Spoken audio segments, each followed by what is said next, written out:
ребята, сегодня я с своей сестрой играю на своей же випке Марвел Мистери. Я убийца, а она Шериф. Поэтому продолжаем играть. Вот так вот.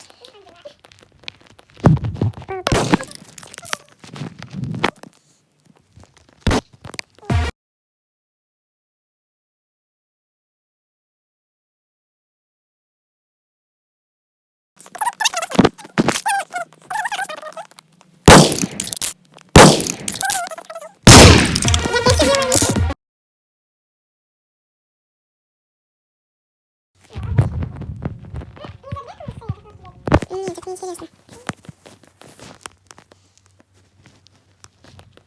Где он?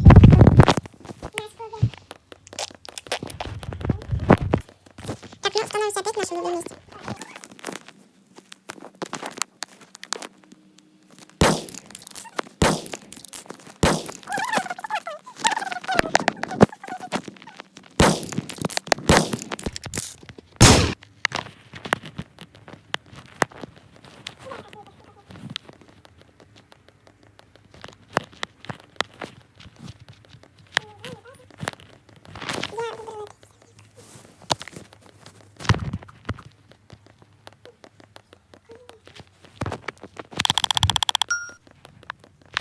Я тогда тут уже буду стоять.